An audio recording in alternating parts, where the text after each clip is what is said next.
Chapter 5 A Conspiracy Unmasked.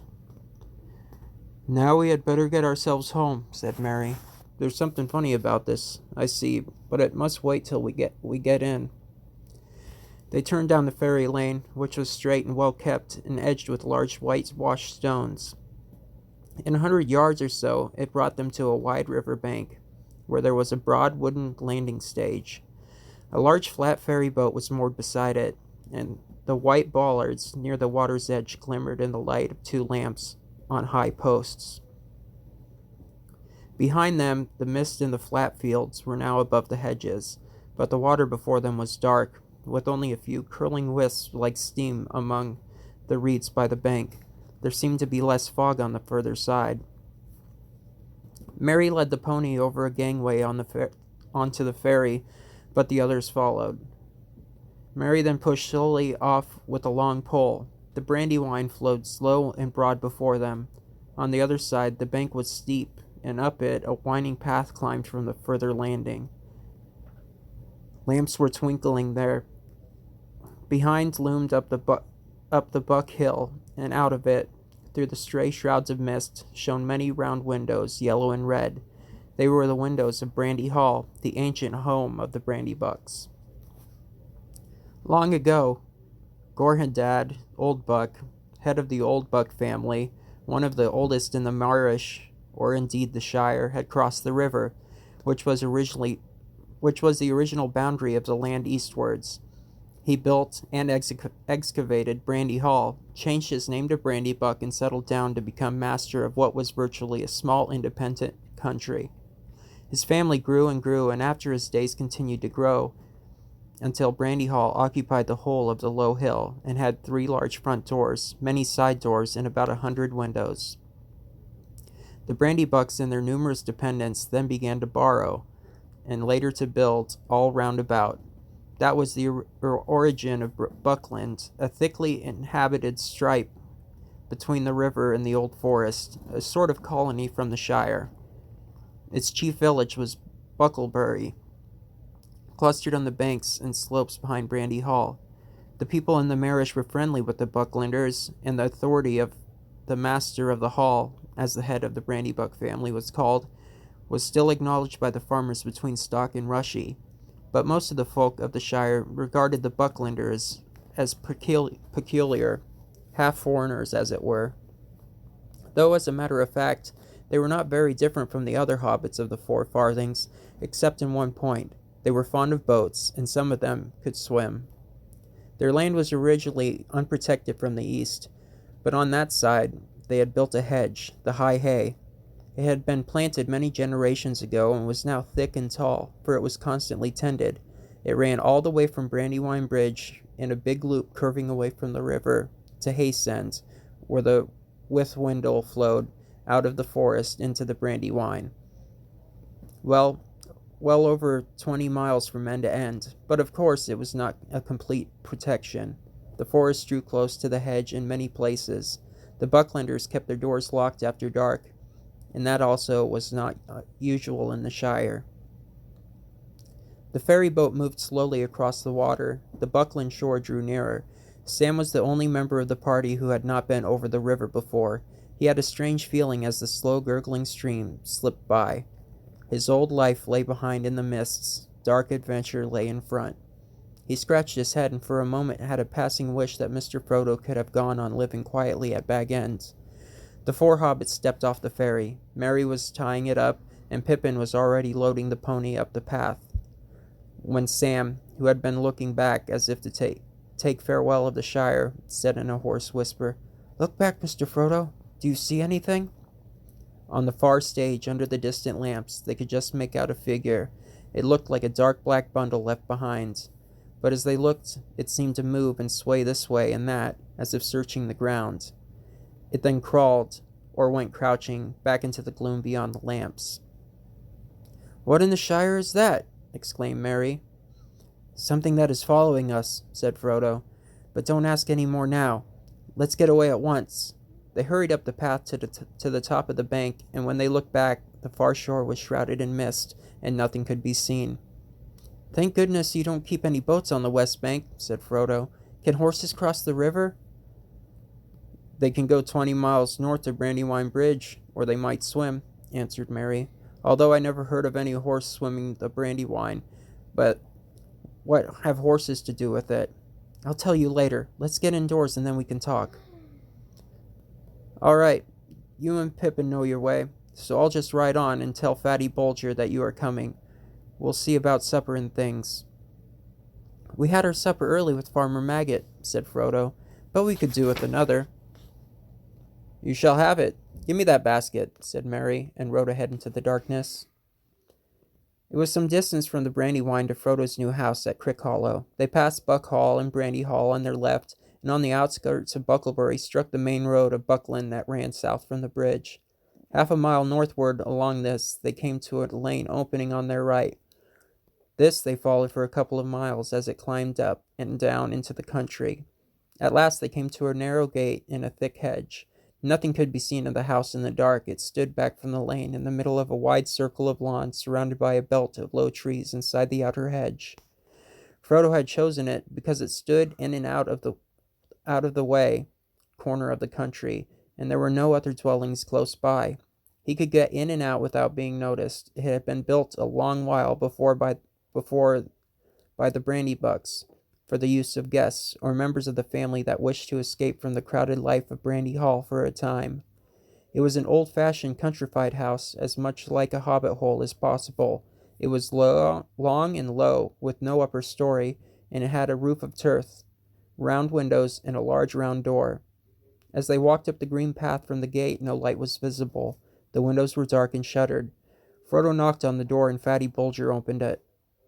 A friendly light streamed out. They slipped in quickly and shut themselves, and the light inside. They were in a wide hall with doors on either side. In front of them, a passage ran back down the middle of the house. Well, what do you think of it? Asked Mary, coming up the passage. Have we done our best in a short time to make it look like home? After all, Fatty and I got here with the last carry load yesterday. Frodo looked around. It did look like home. Many of his own favorite things, or Bilbo's things, they reminded him sharply of him in their new setting, were arranged as nearly as possible as they might have been at Bag End. It was a pleasant, comfortable, welcoming place, and he found himself wishing that he was really coming here to settle down in quiet retirement. It seemed unfair to have to put his friends to all this trouble, and he wondered again how he was going to break the news to them that he must leave them so soon, indeed at once. Yet that would have to be done that very night, before they all went to bed. It's delightful, he said with an effort. I hardly feel that I have moved. The travelers hung up their cloaks and piled their packs on the floor. Mary led them down the passage and threw open a door at the far end. Firelight came out in a puff of steam. A bath! Cried Pippin. Oh, blessed Meriadoc! Which order shall we go in? Said Frodo. Eldest first or quickest first? You'll be last either way, Master Peregrine. Trust me to arrange things better than that, said Mary. We can't begin life at Cricket Hollow with a quarrel over baths. In that room there are 3 tubs and a copper full of boiling water. There are also towels, mats, and soap. Get inside and be quick. Mary and Fatty went into the kitchen on the other side of the passage and busied themselves with the final preparations for a late supper. Snatches of competing songs came from the bathroom, mixed with the sound of splashing and wallowing. The voice of Pippin was suddenly lifted up above the others in one of Bilbo's favorite bath songs. Sing, hey, for the bath at close of day, that washes the weary mud away. A loon is he that will not sing. O water hot is a noble thing. O sweet is the sound of falling rain, and the brook that leaps from hill to plain. But better than rain or rippling streams is hot water that smokes and steams. O water cold may pour at need down a thirsty throat and be glad indeed. But better is beer if drink we lack, and water hot poured down the back. O water is fair that leaps on high, in a fountain white beneath the sky. But never did fountain sound so sweet as splashing hot water with my feet. There was a terrific splash and a shout of "Whoa!" from Frodo. It appeared that a lot of Pippin's bath had imitated a fountain and leapt on high. Merry went to the door. "What about supper and beer in the throat?" he called. Frodo came out, drying his hair. "There's so much water in the air that I'm coming into the kitchen to finish," he said. "Locks," said Merry, looking in. The stone floor was swimming. "You ought to mop all that up before you get anything to eat, Peregrine," he said. "Hurry up, or we shan't wait for you." They had supper in the kitchen on a table near the fire. "I suppose you three won't want mushrooms again," said Fredegar without much hope. "Yes, we shall," cried Pippin. "They're mine," said Frodo. Given to me by Mrs. Maggot, a queen among farmers' wives. Take your greedy hands away, and I'll serve them." Hobbits have a passion for mushrooms, surpassing even the greediest likings of big people, a fact which partly explains young Frodo's long expeditions to the renowned fields of the Marish and the wrath of the injured Maggot. On this occasion there was plenty for all, even according to Hobbit standards. There were also many other things to follow, and when they had finished, even Fatty Bulger heaved a sigh of content. They pushed back the table and drew chairs round the fire. "We'll clear it up later," said Merry. "Now tell me all about it. I guess that you have been having adventures, which was not quite fair without me. I want a full account, and most of all, I want to know what was the matter with old Maggot and why he spoke to me like that. He sounded almost as if he was scared, if that is possible." "We have all been scared," said Pippin after a pause, in which Frodo stared at the fire and did not speak. "You would have been too, if you had been chased at for 2 days by the Black Riders." "And what are they?" "Black figures riding on black horses," answered Pippin. "If Frodo won't talk, I will tell you the whole tale from the beginning." He then gave a full account of their journey from the time when they left Hobbiton. Sam gave various supporting nods and exclamations. Frodo remained silent. "I would think you were making all this up," said Merry, "if I had not seen the black shape on the landing stage, and heard the queer sound in Maggot's voice. What do you make of it all, Frodo?" "Cousin Frodo has been very close," said Pippin, "but the time has come for him to open out. So far, we have been given nothing more to go on than Farmer Maggot's guess that it has something to do with old Bilbo's treasure." "That was only a guess," said Frodo hastily. "Maggot does not know anything." "Old Maggot is a shrewd fellow," said Merry. "At least a lot goes on behind his round face that does not come out in his talk. I've heard that he used to go into the old forest at one time, and he had the reputation of knowing a good many strange things. But you can at least tell us, Frodo, whether you think his guess good or bad." "I think," answered Frodo slowly, "that it was a good guess, as far as it goes. There is a connection with Bilbo's old treasures, and the riders are looking, or perhaps one ought to say searching, for him or me. I also fear, if you want to know, that it is no joke at all, and that I am not safe here or anywhere else." He looked round at the windows and walls, as if he was afraid they would suddenly give way. The others looked at him in silence and exchanged meaning glances among themselves. "It's coming out in a minute," whispered Pippin to Merry. Merry nodded. "Well," said Frodo at last, sitting up and straightening his back as if he had made a decision, I can't keep it dark any longer. I have got something to tell you all, but I don't know quite how to begin." "I think I could help you," said Merry quietly, "by telling you some of it myself." "What do you mean?" said Frodo, looking at him anxiously. "Just this, my dear old Frodo. You are miserable, because you don't know how to say goodbye. You meant to leave the Shire, of course, but danger has come on you sooner than you expected, and now you are making up your mind to go at once, and you don't want to. You are very sorry. We are very sorry for you." Frodo opened his mouth and shut it again. His look of surprise was so comical that they laughed. "Dear old Frodo," said Pippin, "did you really think you had thrown dust in all our eyes? You have not been nearly careful or clever enough for that. You have obviously been planning to go and saying farewell to all your haunts all this year since April. We have constantly heard you muttering, 'Shall I ever look down into that valley again, I wonder?' and things like that, and pretending that you had come to the end of your money, and actually selling your beloved Bag End to those Sackville Bagginses, and all those close talks with Gandalf." "Good heavens!" said Frodo. I thought I had been both careful and clever. I didn't know what Gandalf would say. Is all the Shire discussing my departure then? Oh no, said Mary. Don't worry about that. The secret won't keep for long, of course, but at present it is, I think, only known to us conspirators. After all, you must remember that we know you well, and are often with you. We can usually guess what you are thinking. I knew Bilbo, too. To tell you the truth, I had been watching you rather closely ever since he left. I thought you would go after him sooner or later. Indeed, I expected you to go sooner. And lately, we have been very anxious.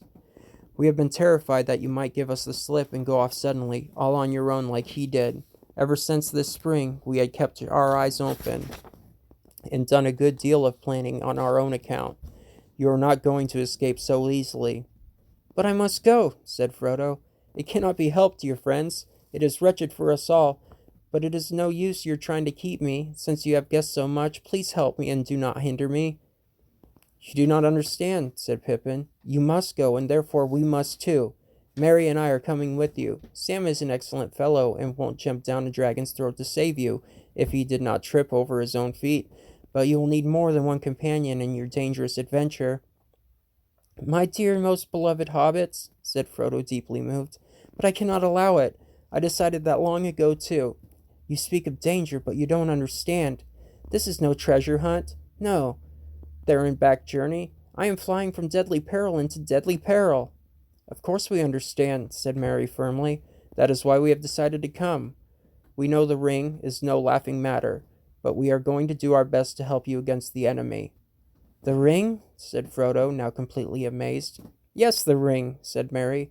My dear old hobbit, you don't allow for the inquisitiveness of friends. I have known about the existence of the ring for years, before Bilbo went away, in fact. But since he obviously regarded it as a secret, I kept the knowledge in my head until we formed our own conspiracy. I did not know Bilbo, of course, as well as I know you. I was too young, and he was also more careful. But he was not careful enough. If you want to know how I first found out, I will tell you. Go on, said Frodo faintly. It was the Sackville Bagginses that were his downfall, as you might expect. One day, a year before the party, I happened to be walking along the road when I saw Bilbo ahead. Suddenly in the distance, the SBs appeared, coming towards us. Bilbo slowed down, and then hey presto, he vanished. It was so startling that I hardly had the wits to hide myself in a more ordinary fashion. But I got through the hedge and walked along the field inside. I was peeping through it into the road after the SBs had passed, and was looking straight at Bilbo when he suddenly reappeared. I caught a glint of gold as he put something back in his trouser pocket. After that, I kept my eyes open. In fact, I confess that I spied. But you must admit that it was very intriguing, and I was only in my teens. I must be the only one in the Shire, besides you, Frodo, that has ever seen the old fellow's secret book. You've read the book? Cried Frodo. Good heavens above, is nothing safe? Not too safe, I should say, said Merry. But I have only had one rapid glance, and that was difficult to get. He never left the book about. I wonder what became of it. I should like another look. Have you got it, Frodo?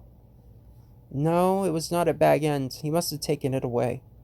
Well, as I was saying, Merry proceeded, I have kept my knowledge to myself till this spring when things got serious. Then we formed our own conspiracy, and as we are serious too, and meant business, we have not been too scrupulous. You are not a very easy nut to crack, and Gandalf is worse, but if you want to be introduced to our chief investigator, I can produce him. Where is he? Said Frodo, looking around, as if he expected a masked and sinister figure to come out of the cupboard. Step forward, Sam, said Merry, and Sam stood up with a face scarlet up to the ears. Here's our collector of information, and he collected a lot, I can tell you, before he was finally caught, after which I may say he seemed to regard himself as on parole and dried up. Sam! Cried Frodo, feeling that amazement could go no further, and quite unable to decide whether he felt angry, amused, relieved, or merely foolish. Yes, sir, said Sam. Begging your pardon, sir, but I meant no wrong to you, Mr. Frodo, nor to Mr. Gandalf for that matter. He has some sense, mind you, and when you said go alone, he said no, take someone as you can trust. But it does not seem that I can trust anyone, said Frodo. Sam looked at him unhappily. It all depends on what you want, put in Merry.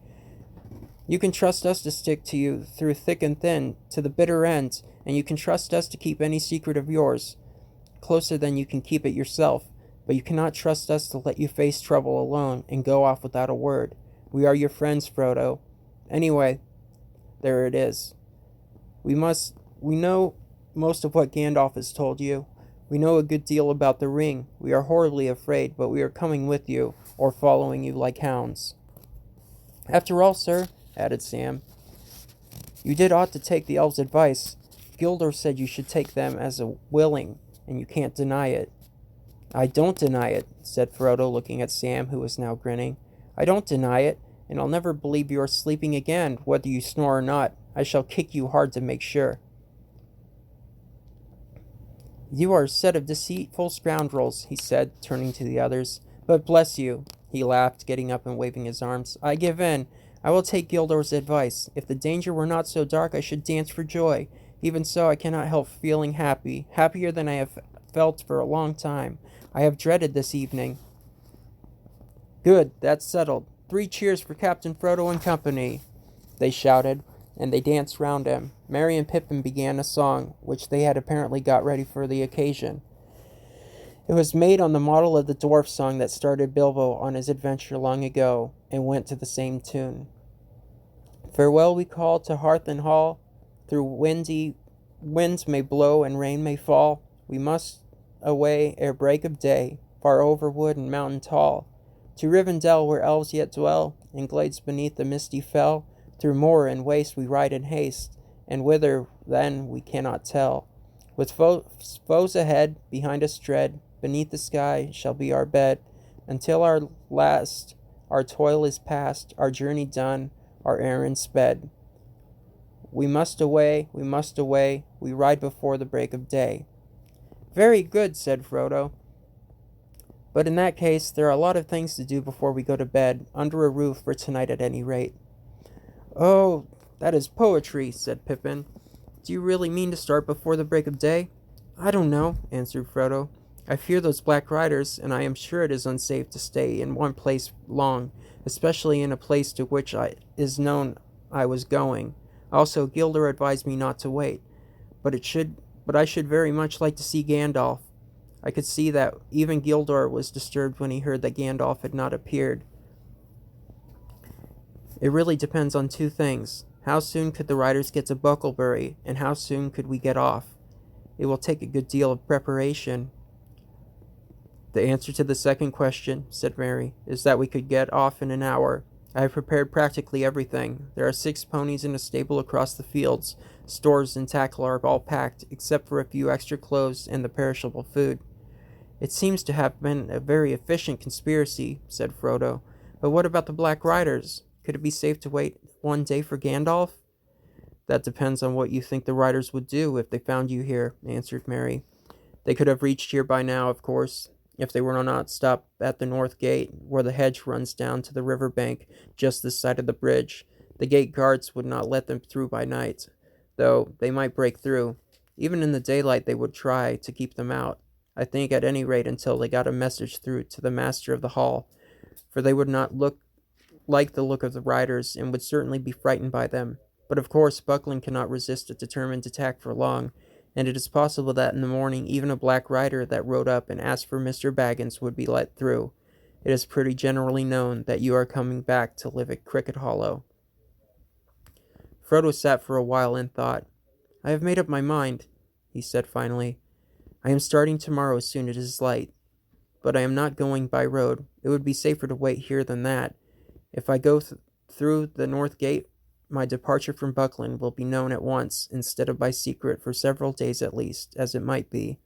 And what is more, the bridge and the east road near the borders will certainly be watched, whether any riders get into Buckland or not. We don't know how many there are, but there are at least 2 and possibly more. The only thing to do is to go off in a quiet, unexpected direction. But that can only mean going to the old forest, said Frediger, horrified. You can't be thinking of doing that. It is quite as dangerous as black riders. Not quite, said Merry. It sounds very desperate, but I believe Frodo is right. It is the only way of getting off without being followed at once. With luck, we might get a considerable start. But you won't have any luck in the old forest, objected Frediger. No one has ever had luck in there. You'll get lost. People don't go in there. Oh, yes, they do, said Mary. The brandy bucks go in occasionally when the fit takes them. We have a private entrance. Frodo went in it once, long ago.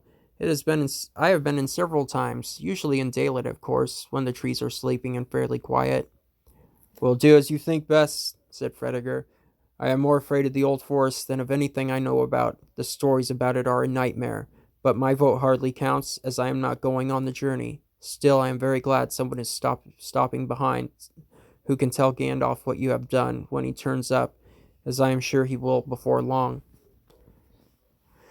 Fond as he was of Frodo, Fatty Bulger had no desire to leave the Shire, nor to see what lay outside. His family came from East Farthing, from Budgeford in Bridgefields, in fact, but he had never been over the Brandywine Bridge. His task, according to the original plans of the conspirators, was to stay behind and deal with inquisitive folk, and to keep up as long as possible the pretense that Mr. Baggins was still living at Cricket Hollow.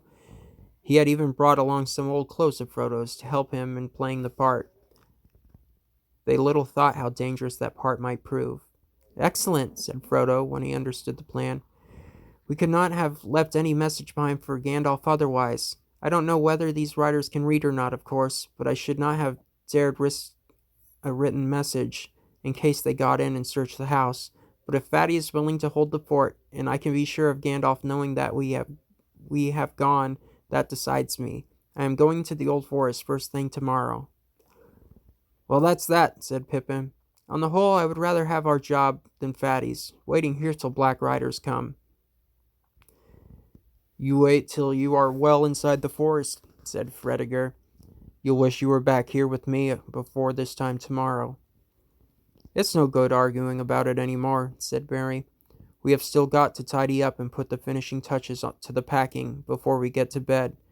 I shall call you all before the break of day.